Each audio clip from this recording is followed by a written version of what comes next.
অংগদান জীৱনদান মৃত্যুৰ পিছতো অন্য লোকক মানুহে দিব পাৰে নতুন জীৱন। এই কথা প্ৰমাণ হ'ল গুৱাহাটী চিকিৎসা মহাবিদ্যালয়ত।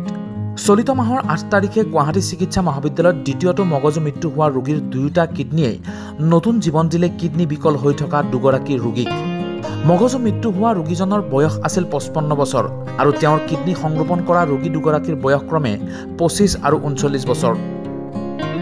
গুৱাহাটী চিকিৎসা মহাবিদ্যালয়ত অতি সুকলমে মগজু মৃত্যু হোৱা ৰোগীৰ পৰা দুটা কিডনী লৈ পেলাই বাকী দুজনৰ বিকল হৈ আছিলে তেওঁলোকৰ দেহত সংৰোপণ কৰি বচাব পৰা গ'ল।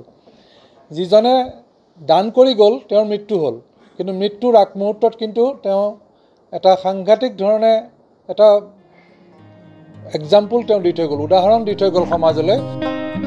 ইয়াৰ পূৰ্বেও GMCHত আন এগৰাকী মগজু মৃত্যু হোৱা ৰোগীয়ে নতুন জীৱন দিছিল দুগৰাকী কিডনী বিকল ৰোগীক। এয়া সম্ভৱ হৈ উঠিল মগজু মৃত্যু হোৱা ৰোগীৰ আত্মীয়ৰ সজাগতা আৰু চিকিৎসা মহাবিদ্যালয়খনৰ চিকিৎসক তথা কৰ্তৃপক্ষৰ কষ্টৰ বিনিময়ত। 2013 পৰা 2013 যেতিয়াৰ পৰা আমাৰ DM প্ৰগ্ৰামটো আমাৰ ষ্টাৰ্ট হ'ল, তেতিয়াৰ পৰা আমি ৰেগুলাৰ বেচিছত কিডনী ট্ৰান্সপ্লাণ্ট চাৰ্জাৰী আমাৰ ইয়াত কৰি থকা হৈছে আৰু এতিয়ালৈকে আমাৰ 104 কিডনী ট্ৰান্সপ্লাণ্ট চাৰ্জাৰী কৰা হৈছে। 2013 চনৰ পৰা বৰ্তমানলৈ গুৱাহাটী চিকিৎসা মহাবিদ্যালয়ত প্ৰায় 104 গৰাকী ৰোগীৰ কিডনী সংৰোপণ সম্পন্ন কৰা হৈছে। কিন্তু এই ৰোগীসকলৰ নিজৰ ডাটা আছিল। নিজস্ব ডাটা নথকা কিডনী, হৃদযন্ত্ৰ, লিভাৰ আদি বিকল ৰোগীসকলেও নতুন জীৱন পাব পাৰে যদিহে মগজু মৃত্যু হোৱা ব্যক্তিৰ পৰিয়ালে তেনে ৰোগীক অংগদান কৰে। এই বিষয়ে ৰাইজৰ মাজত সজাগতা বিয়পাবৰ বাবে আজি গুৱাহাটী চিকিৎসা মহাবিদ্যালয়ত এখন সংবাদমেল সম্বোধন কৰে।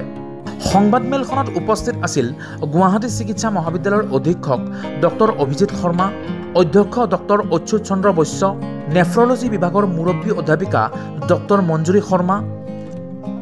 আৰু কিডনী ফেইলিয়ৰৰ ট্ৰিটমেণ্ট দুটা আছে। এটা হৈছে আপোনাৰ ডায়েলিচিছ, যিটো সপ্তাহত দুটাকৈ কৰি থাকিব লাগে, আৰু যিটো পাৰ্মানেণ্ট চিকিৎসা সেইটো হৈছে আমাৰ কিডনী ট্ৰান্সপ্লান্টেশ্যন।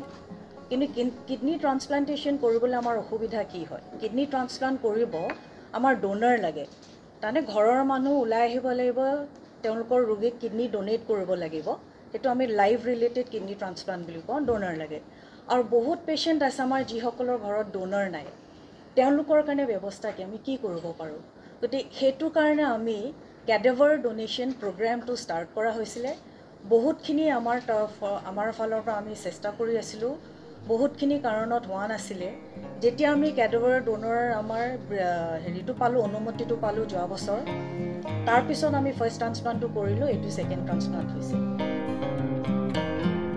ভাৰতত বৰ্তমান 7,80,00,000 মানুহে কিডনী ৰোগত ভুগি আছে।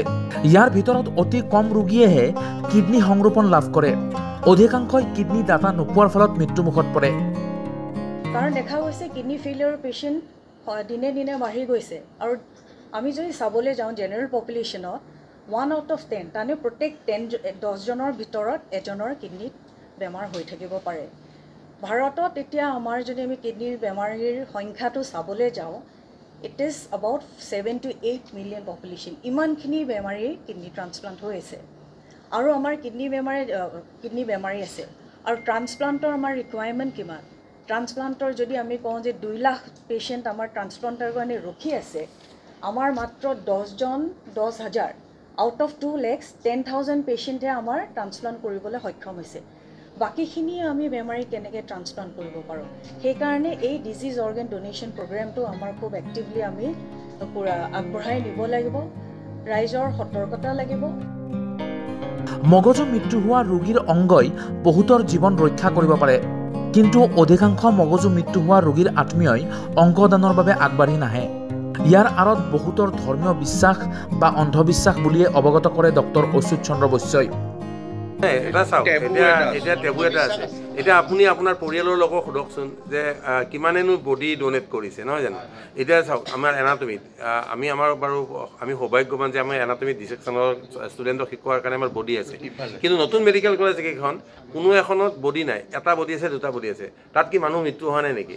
কিন্তু মানুহৰ এই সজাগতা আৰু সেই যিটো ধাৰণা যে মৰিলে আমি সৎকাৰ কৰিব লাগে, কাৰণ এই যে ডনেট কৰিব সৎকাৰ কৰিব মানে আমি কিন্তু এটা কথা কিডনি ডনেশ্যনৰ পিছত সৎকাৰ কৰিব পাৰে কিন্তু যেতিয়া এনাটমিক ডনেশ্যন কৰি সৎকাৰ কৰিব নোৱাৰে গতিকে এই ধাৰণাটো মানুহৰ আহিব লাগিব যে মই মৰি যোৱাৰ পিছতো বা মোৰ পৰিয়ালৰ কোনোবা এজন ঢুকোৱাৰ পিছতো মানুহক সকাহ দিবৰ কাৰণে বা মানুহক সহায় কৰাৰ কাৰণে আমি অংগদান কৰিব পাৰোঁ সেই সজাগতাটো আমাৰ মানুহৰ মাজত এতিয়াও কম হৈ আছে সেইটো অকণ বঢ়াব লাগে সেইটোৱে বিগত দিনত গুৱাহাটী চিকিৎসা মহাবিদ্যালয়ত প্ৰায় 134 গৰাকী মগজু মৃত্যু হোৱা ৰোগীয়ে অংগদানৰ বাবে নাকচ কৰিছিল মৃত্যু হোৱা তেনেকুৱা ৰোগী বহুত কেইজন আছে মানে আমাৰ আইচিউত থাকেই কিন্তু তেওঁলোকৰ পৰিয়ালৰ লোকে দিব নিবিচাৰে বহুত কেইজন কৈছে প্ৰায় 100তকৈও বেছি হয়তো লাষ্ট কিমান ছাৰ আপুনি জানিব 136জন ব্ৰেইন ডেড ৰোগী গৈছে কিন্তু নাপালোঁ আমি উল্লেখযোগ্য যে সংবাদ মেলখনৰ মূল উদ্দেশ্য হৈছে ক্ৰমান্বয়ে বৃদ্ধি পোৱা কিডনি ৰোগীৰ সংখ্যাৰ বাবে ৰাইজৰ মাজত সজাগতাৰ সৃষ্টি কৰা আৰু অংগদানৰ দৰে মহান দানৰ বাবে ৰাইজক আহ্বান কৰা আৰিফুল ইছলাম ৰিপৰ্ট আৱাজ দ্য ভইচ